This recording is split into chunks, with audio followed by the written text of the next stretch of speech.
In the early 1500s, the age of exploration had began, and people truly began taking advantage of sea transportation.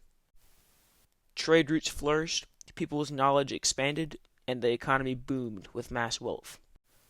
The impact of this era was huge, leading to Europe discovering the Americas.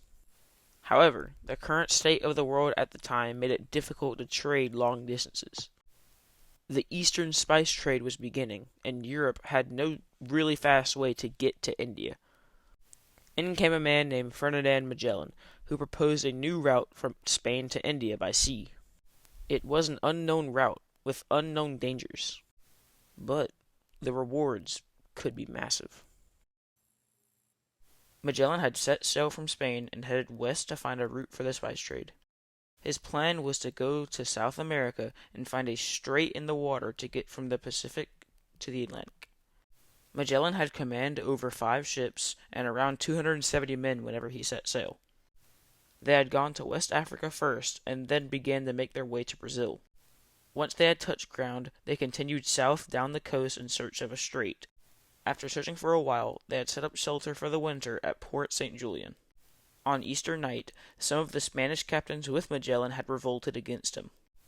They had failed, and Magellan had killed one of them and left another abandoned at shore when they moved from St. Julian. Months later, they had finally found a strait. The famous Magellan Strait had been discovered near the tip of South America, separating the island Tierra del Fuego from the mainland. Magellan and his crew had journeyed into the strait with 3 of the 5 ships. This is due to one of them being wrecked, while another was deserted by the crew. The crew had a 38-day trip through the strait, and it was dreadful. When the crew finally saw ocean at the other side, they were ecstatic.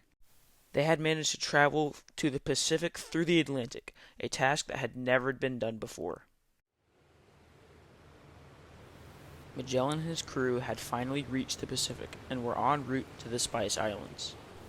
The waters there were extremely calm, so the crew named the ocean the Pacific, which came from a Latin root meaning tranquil.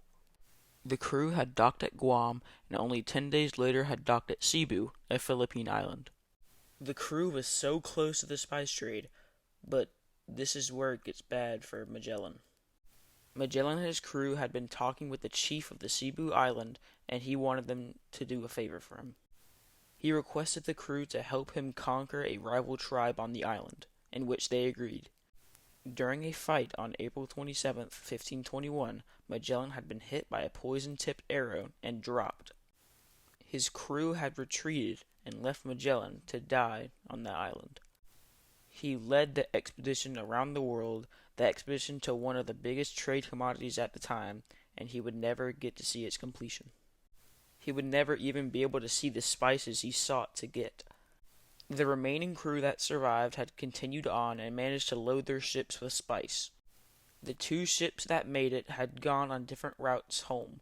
One of them tried to go back through the Pacific, the other continued west. The ship going east to the Pacific would be unsuccessful in the end.